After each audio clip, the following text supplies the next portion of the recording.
Hello बच्चों, आप लोग कैसे हैं। आशा करते हैं कि आप लोग अच्छे होंगे। देखिए, फिजिक्स पढ़ने के लिए सबसे पहले वेक्टर पढ़ना पड़ेगा। वेक्टर बहुत ही इम्पोर्टेंट टॉपिक है क्योंकि पूरे फिजिक्स में इसका यूज पड़ेगा। और वेक्टर के बाद मैं पढ़ाऊंगा मैथमेटिकल टूल्स। तो चलिए वेक्टर स्टार्ट करते हैं। और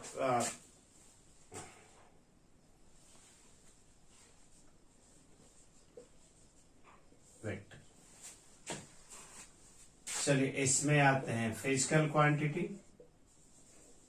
physical quantity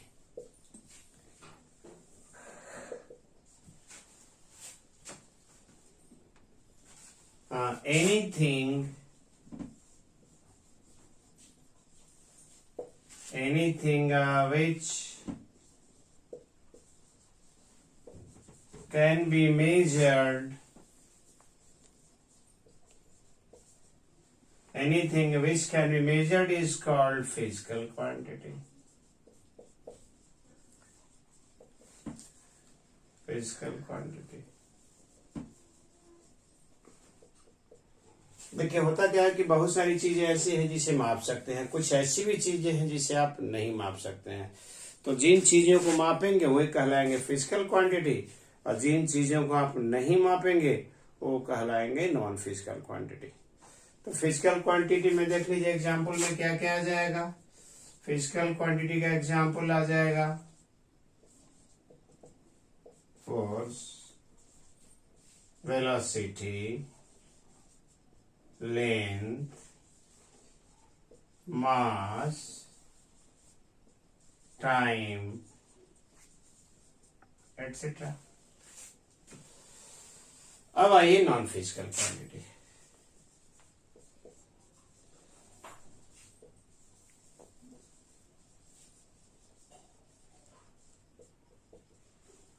non physical quantity देखिए ना, जिसे आप नहीं माप सकते हैं वो कहलाता है नॉन फिजिकल क्वांटिटी। जैसे स्किन का व्हाइटनेस, फिर चीनी का शरबत का मीठापन, उसको आप नहीं माप सकते हैं क्योंकि यदि मापा जाता ना तो जरूर कहता है कि वो उससे दुगना गोरा है, या चीनी का शरबत वो वाले शरबत से दुगना मीठा है। लेकिन ऐसा नहीं बोला जाता, बोला जाता है ज्यादा और कम। तो ज्यादा और कम की बात हो रही है, इसका मतलब नहीं मेजर किया जाता है। तो anything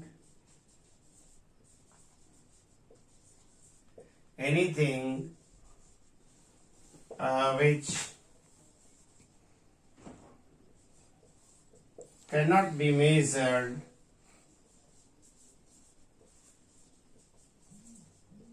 is called non-physical quantity.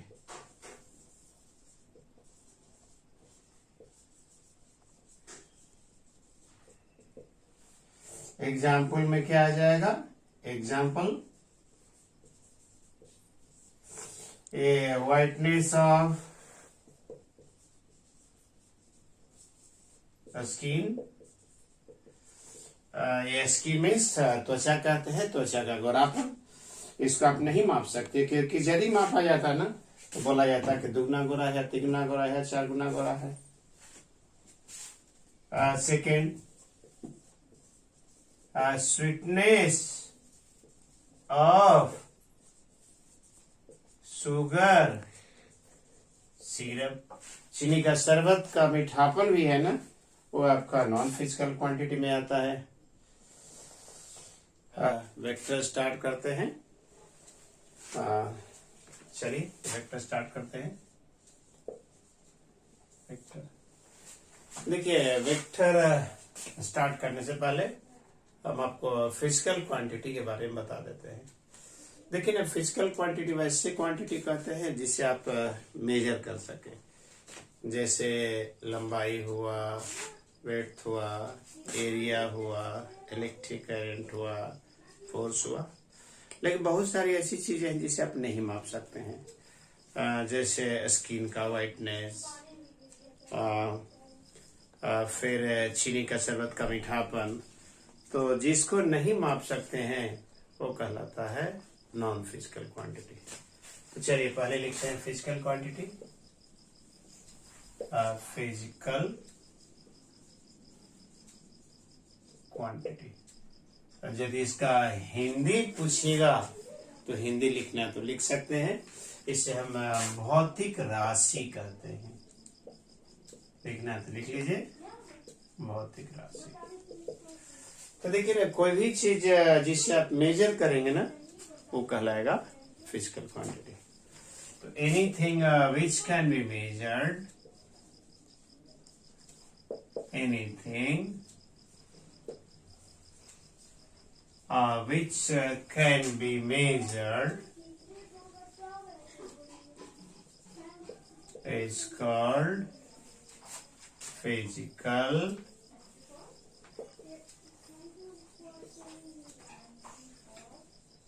quantity। अच्छा, इसका उदाहरण क्या हो जाएगा? एग्जाम्पल में क्या आ जाएगा? EX मतलब एग्जाम्पल, क्या आ जाएगा?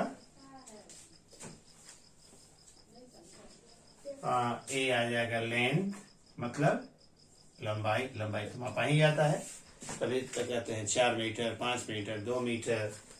फिर एरिया भी हुआ, इसको ही मापते हैं। वॉल्यूम हुआ, डिस्टेंस हुआ, फोर्स हुआ, इलेक्ट्रिक करंट हुआ, वेलोसिटी हुआ। हाँ, चलिए देखिए ना, अब एक क्वांटिटी और डिफाइन कर देते हैं, non physical quantity.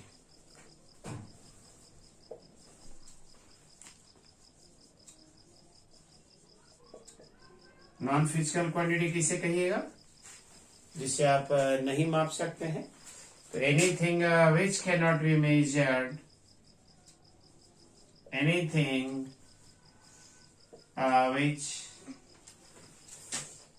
which cannot be measured, anything which cannot be measured is called non-physical quantity, non-physical quantity।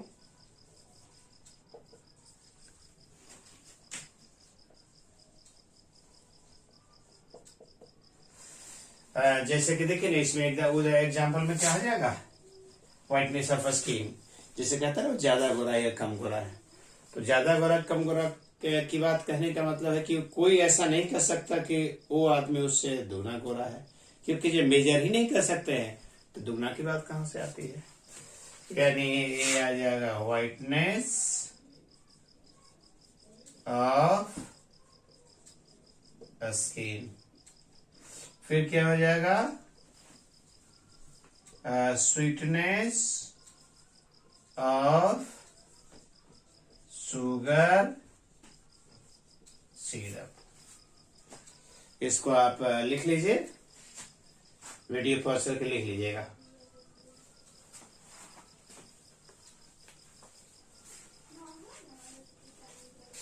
अब देखिए ना, यहाँ पे फिजिकल क्वांटिटी को हम क्लासिफाई करते हैं, नहीं बांटते हैं। चलिए अब आइए फिजिकल क्वांटिटी को बांटिए। फिजिकल क्वांटिटी को बांट दीजिए। देखिए ना, एक फिजिकल क्वांटिटी को बांटते हैं। एक को हम कहते हैं वेक्टर कहा जाता है, दूसरे पार्ट को हम कहते हैं स्केलर कहते हैं, और तीसरे पार्ट को हम टेंसर कहते हैं। टेंसर आपके सिलेबस में नहीं है, और यहाँ हम मान के चलेंगे कि टेंसर भी स्केलर ही है, यानी मेनली यहाँ हम वेक्टर और स्केलर पढ़ेंगे। चलिए आइए, अब आइए वेक्टर पे आइए।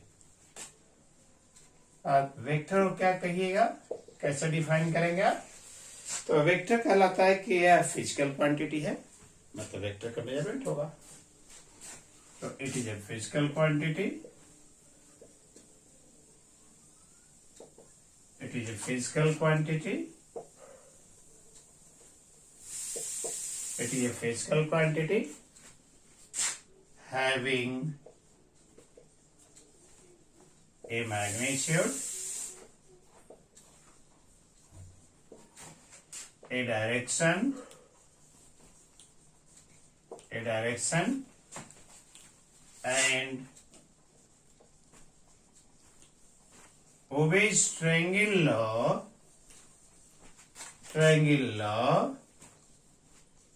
or parallelogram law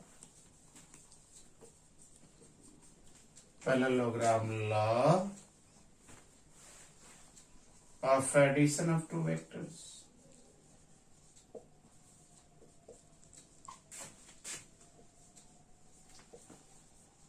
देखिए, पहला चीज कहता है कि वेक्टर फिजिकल क्वांटिटी है, मतलब वेक्टर का मेजरमेंट होगा और उसमें एक तो क्या होगा, मैग्नीट्यूड होगा, और दूसरी चीज उसमें क्या होगी, वो डायरेक्शन, और तीसरी चीज वो या तो ट्रायंगल लॉ को फॉलो करेगा या पैरेललोग्राम लॉ को फॉलो करेगा। अब देखिए ना, सबसे पहले जो टर्म्स आए हैं उस टर्म्स को डिफाइन कर देते हैं। तो पहला चीज एक आप देख लीजिए, मैग्नीट्यूड। देखिए ना, मैग्नीट्यूड को हम हिंदी में कहते हैं परिमाण। तो देखिए ना, मैग्नीट्यूड मतलब measured value, means numerical value, जिसे आंकिक मान कहते हैं। तो किसी फिजिकल क्वांटिटी को जो मेजर कीजिएगा उसका जो वैल्यू आएगा ना, वही कहलाता है मैग्नीट्यूड। तो the measured value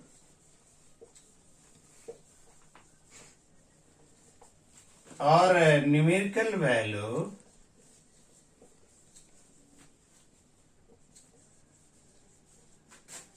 of a physical quantity, of a physical quantity। तो मैग्नीट्यूड समझ गए, और निस्संदेह जब मैग्नीट्यूड होगा तो उसका न्यूमेरिकल वैल्यू तो होगा ही, साथ साथ उसका यूनिट भी होगा। तो एक तो वेक्टर मैग्नीट्यूड होगा, दूसरा क्या होगा, डायरेक्शन होगा, और तीसरी चीज क्या होगी इसमें, वो या तो ट्रायंगल लॉ को फॉलो करेगा या पैरेललोग्राम लॉ को फॉलो करेगा। एक्चुअली है क्या ना कि देखिए ना, जैसे कि आप अलजेब्रा पढ़ते हैं तो अलजेब्रा में 2 + 2 का वैल्यू हमेशा 4 होता है, लेकिन देखिए ना अलजेब्रा में इसका वैल्यू 2 + 2 4 होता है, लेकिन वेक्टर में इसका वैल्यू कभी कभी आपका 0 भी हो सकता है। इसका मतलब है कि वेक्टर का एडिशन का रूल अलजेब्रा से डिफरेंट है। और दो वेक्टर कैसे जोड़ते हैं मुझे ट्रायंगल लॉ और पैरेललोग्राम लॉ बताता है, यानी ट्रायंगल लॉ और पैरेललोग्राम लॉ दो वेक्टर का जोड़ने के नियम बताता है। अब चलिए बढ़ते हैं आगे।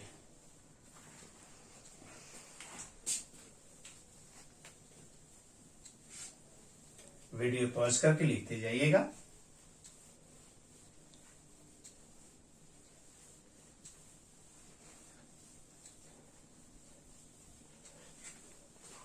अब आइए स्केलर पे आइए।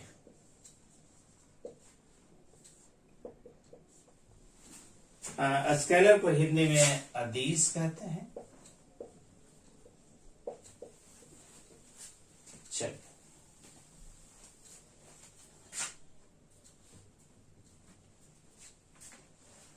देखिए ना, it is a physical quantity, it is a physical quantity having magnitude only,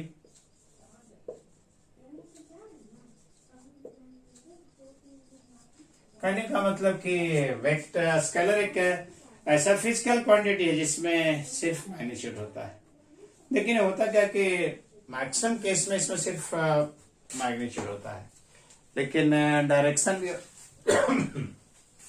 देखिए ना, नॉर्मली ए स्केलर क्वांटिटी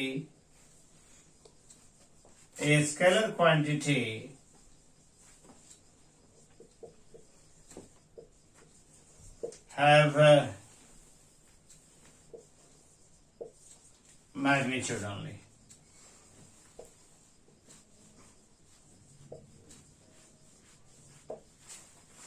देखिए ना, एक एक्सेप्शन भी है इसका। जैसे कि देखिए ना, इलेक्ट्रिक करंट में मैग्नीट्यूड भी होता है और डायरेक्शन भी होता है। तो electric current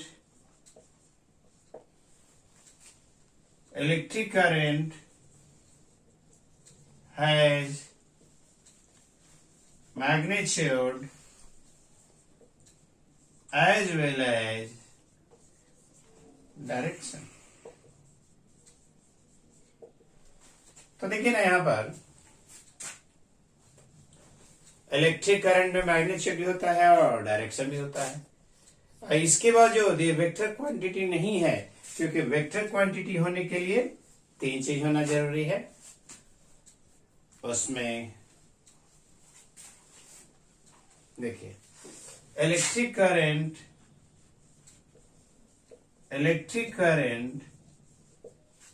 is not a vector quantity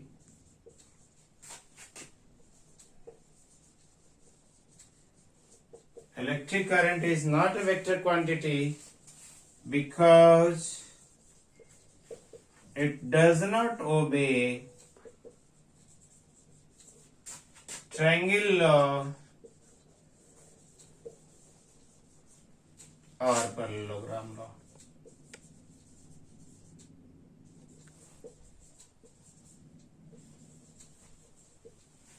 ठीक है, चलिए इसको लिख लीजिए, आगे बढ़ते हैं। लेकिन एक बार फिर से वेक्टर पे जरा सा लौटते हैं।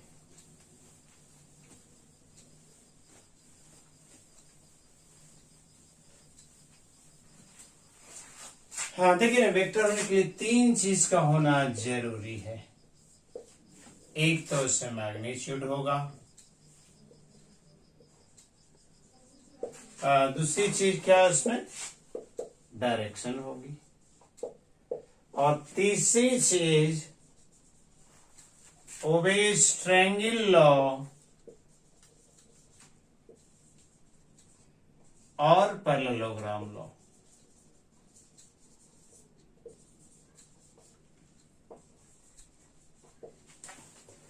यानी कोई फिजिकल क्वांटिटी वेक्टर तभी होगा जब उसमें एक तो मैग्नीट्यूड होगा, दूसरा डायरेक्शन होगा, और तीसरा चीज जो उसे या तो ट्रायंगल लॉ को फॉलो करना पड़ेगा या पैरेललोग्राम लॉ को फॉलो करना पड़ेगा।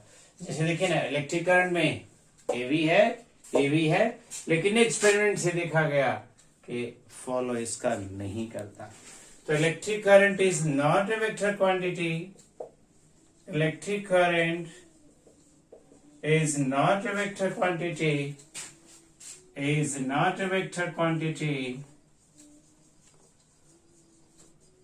because it does not obey triangle law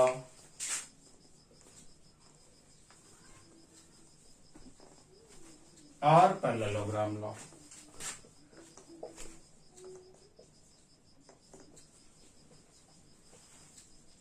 और जानते हैं, एक्सपेरिमेंट से देखा गया है। जैसे देखिए ना, है क्या, एक अमीटर आप ले लीजिए। एक अमीटर ये आपका 3 एम्पियर करंट रिकॉर्ड कर रहा है तार से, और दूसरा अमीटर ए भी है, ये 4 एम्पियर करंट रिकॉर्ड कर रहा है। और देखिए, ये जो यहाँ पे एक अमीटर लगा है वो हमेशा आपका 7 एम्पियर बता रहा है। ये थीटा बदलने के साथ भी, तो थीटा भी कितना भी रखें, तार के बीच एंगल कितना भी रखें, ये हमेशा रिकॉर्ड होता है 7 एम्पियर। इससे निष्कर्ष क्या निकला कि ये दोनों के तार के बीच में, करंट के बीच एंगल हम कुछ भी रखें, ये वो एंगल पे डिपेंड नहीं करता है। इसका मतलब ये ट्रायंगल लॉ को फॉलो नहीं करता है। तो इसको आप नोट कर लीजिए, वीडियो पॉज कर नोट कीजिएगा।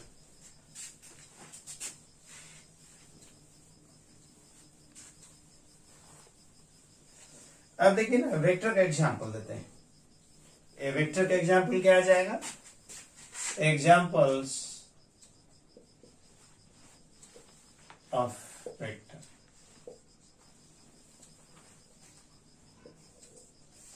फोर्स आ जाएगा, डिस्प्लेसमेंट आएगा, वेलोसिटी आएगा, बहुत मोमेंटम आएगा, लीनियर मोमेंटम, बहुत सारे चीज एग्जाम्पल है एटसेट्रा। अच्छा, एग्जाम्पल ऑफ स्केलर क्या आ जाएगा? एग्जाम्पल्स ऑफ स्केलर ये आ जाएगा distance, speed, time, electric current. और देखिए ना, ये स्केलर का जो एडिशन होगा, जो अलजेब्रा आप पढ़ते हैं उसके अनुसार होगा, और वेक्टर का जो एडिशन होगा वो तो स्पेशल रूल रहेगा, और ट्रायंगल लॉ और पैरेललोग्राम लॉ के आधार पर उसको हम ऐड करेंगे। चलिए आगे बढ़ते हैं। अब आते हैं representation of vector.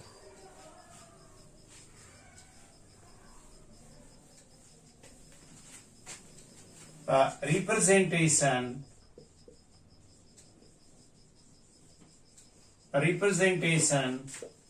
Of A vector, मतलब वेक्टर को कैसे हम दर्शाएंगे।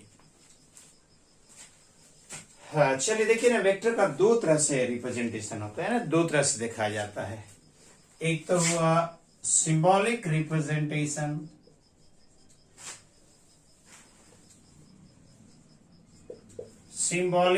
रिप्रेजेंटेशन, और दूसरा हुआ graphical representation.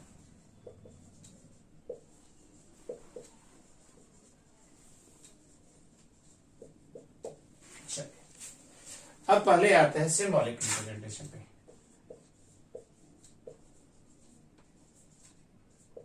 Symbolic representation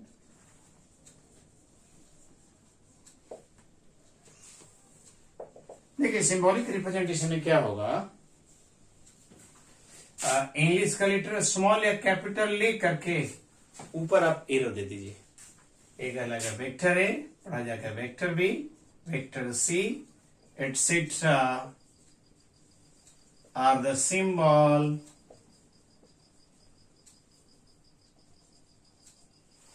vector A, vector B, vector etc. The symbol is to denote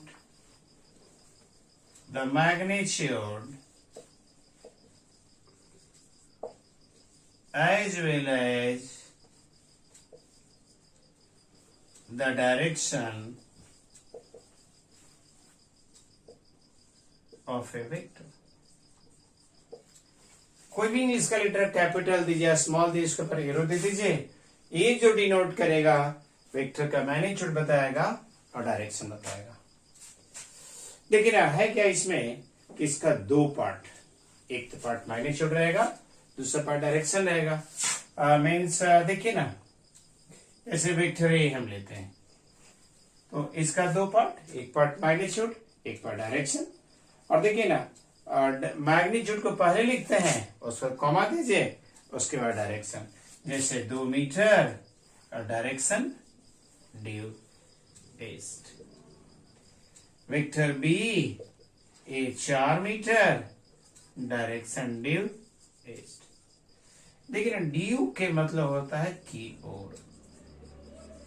actually भी क्या बताए थे कि जो नोटेशंस है ना, वो वेक्टर का मैग्नीट्यूड और डायरेक्शन दोनों बताते हैं।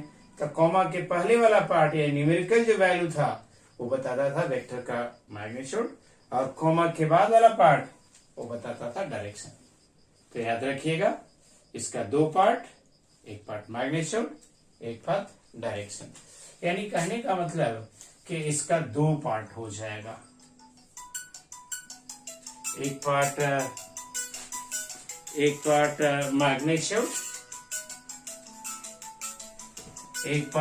मैग्नीट्यूड, दूसरा पार्ट डायरेक्शन।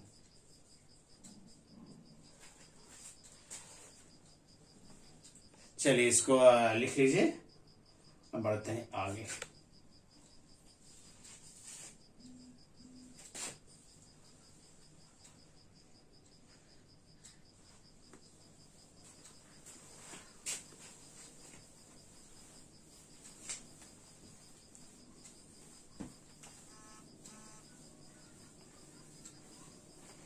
अब देखिए ना, जैसे कि हम ऐसे करेंगे, इसका मतलब हुआ ए का मैग्नीट्यूड वेक्टर ए को ऐसे लिखें या ऐसे लिखें, फिर मैग्नीट्यूड वेक्टर बी को ऐसे लिखें या ऐसे लिखें।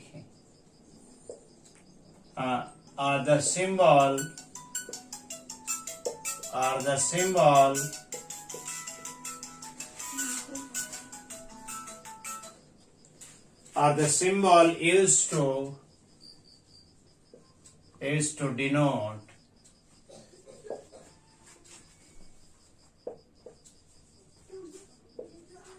the magnitude of a vector.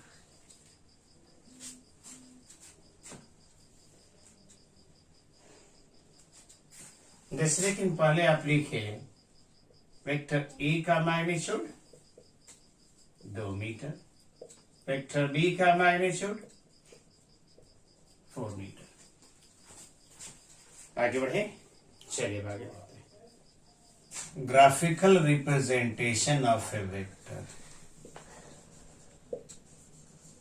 Graphical representation of a vector, मतलब वेक्टर को ग्राफ से दर्शाना।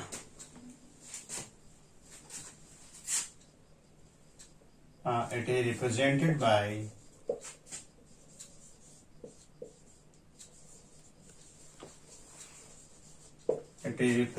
by एन एरो, इसको एरो से दर्शाते हैं। The length of arrow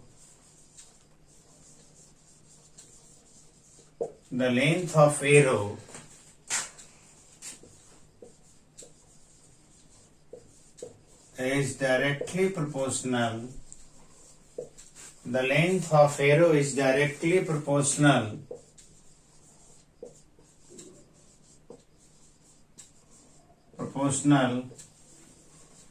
to the magnitude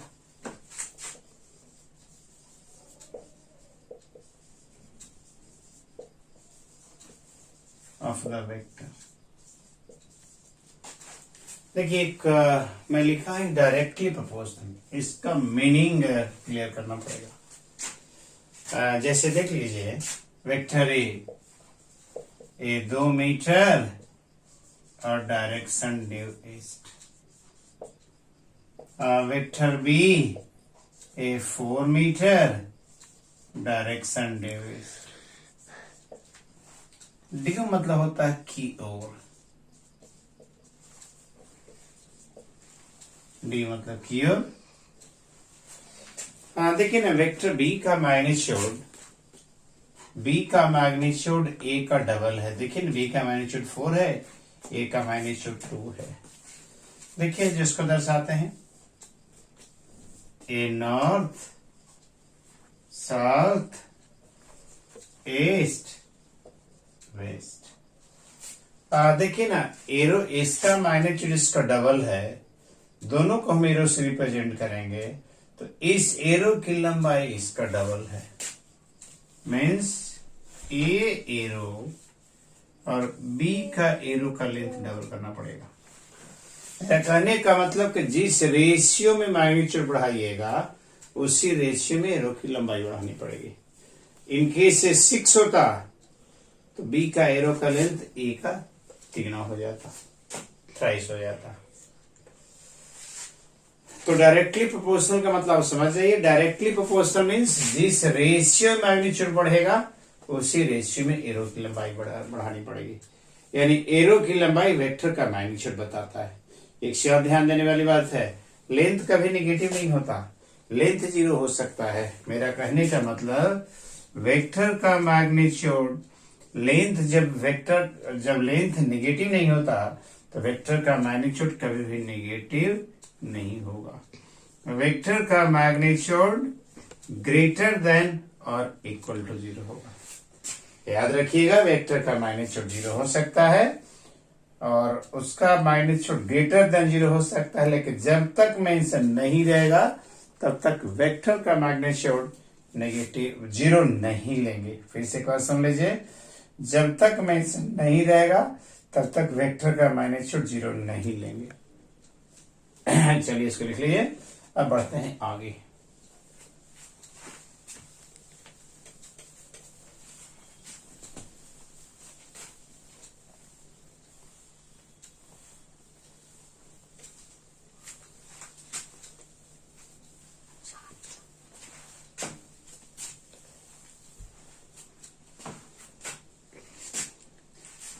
Represent the following vectors.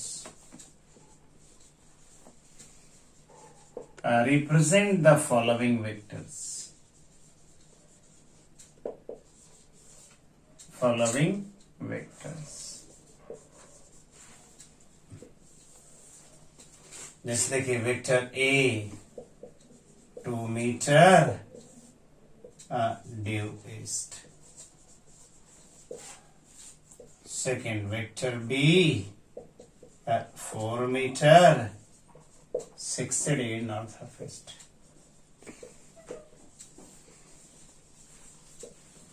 Third vector C 2 meter 30 west of north. Fourth vector D 4 meter northwest. देखिए ना, इसे क्वेश्चन बताने से, इस क्वेश्चन को बताने से पहले मैं क्या कर रहा हूं वहां पे नॉर्थ साउथ ईस्ट वेस्ट दिखा रहा हूं। अब देख लीजिए यहां से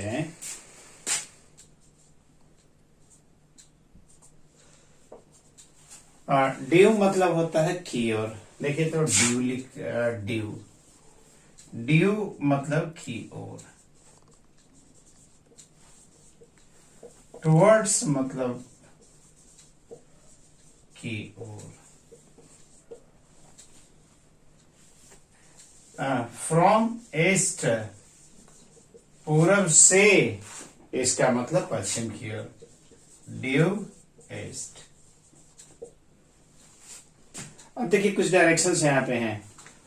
नॉर्थ और ईस्ट के बीच एंगल 90, नॉर्थ और वेस्ट के बीच एंगल 90, साउथ वेस्ट के बीच एंगल 90, साउथ ईस्ट के बीच एंगल 90। देखिए ना, जब भी नॉर्थ ईस्ट लिखा रहेगा ना, इसका मतलब दोनों से इक्वल इंक्लाइंड यानी बीचों बीच से निकलेगा। जब नॉर्थ ईस्ट लिखा हुआ है तो एरो दोनों से बीचों बीच, यानी AB 45 और AB 45। नॉर्थ वेस्ट यदि लिख रहा है तो दोनों के बीचों बीच मीन्स AB 45 और AB 45। साउथ वेस्ट लिख रहा है तो AB 45 और AB 45, और ये हो जाएगा साउथ वेस्ट, ये हो जाएगा नॉर्थ वेस्ट, ये हो जाएगा नॉर्थ ईस्ट, और ये हो जाएगा साउथ ईस्ट 45। तो याद रखिएगा, जब नॉर्थ ईस्ट लिखा हुआ है तब ईस्ट से ही 45, नॉर्थ से ही 45। नॉर्थ वेस्ट लिखा हुआ है तो नॉर्थ से ही 45, वेस्ट से ही 45। साउथ वेस्ट लिखा हुआ है तो वेस्ट से ही 45, साउथ से ही 45। साउथ ईस्ट लिखा हुआ है तो ईस्ट से ही 45, साउथ से ही 45। अब चलिए इस क्वेश्चन पे आते हैं। ये जो क्वेश्चन है, A north, A south, A east, A west. देखिए ने कह रहा है कि vector A -2 metre direction the west. अब आप देख लीजिए, ये डायरेक्शन पूरब की ओर है तो या तो ऐसे यहां दिखाइए, या यहां दिखाइए, या यहां दिखाइए, यहां दिखाइए।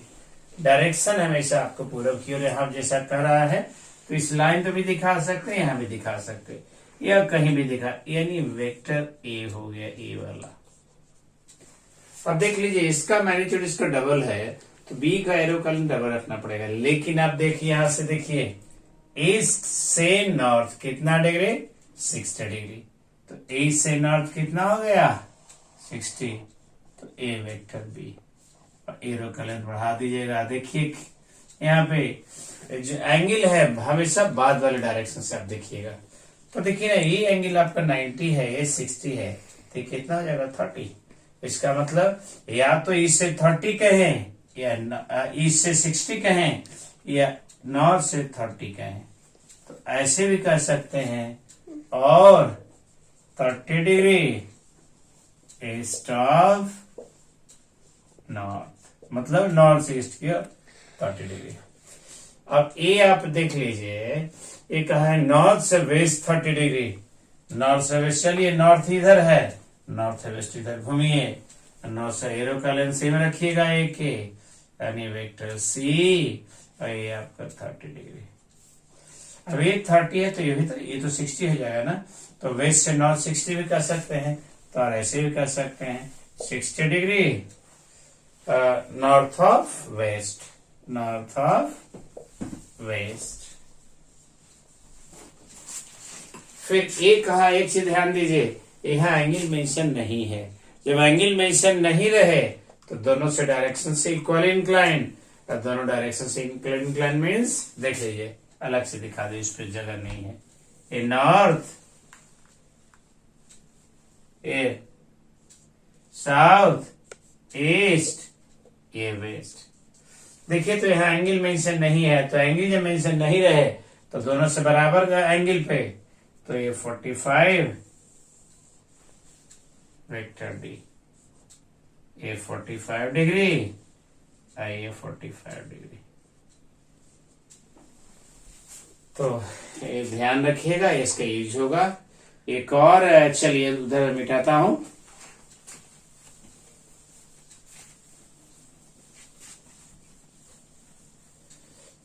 वीडियो पॉज करके लिख लीजिएगा।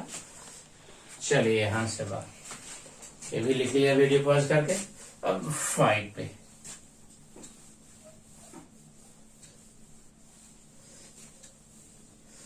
अब 5वां आप देखिए ना, vector E, A 2 metre from east, मतलब पूरब से, जब पूरब से की बात आती है ना, फ्रॉम साउथ, कहते हैं कि ये पूरब से आ रहा है, इसका तो पश्चिम की ओर। तो फ्रॉम वेस्ट या ड्यू, फ्रॉम ईस्ट या ड्यू वेस्ट, वेक्टर ई। यहां भी ऐसे दर्शा सकते हैं, यहां भी दर्शा सकते हैं, यहाँ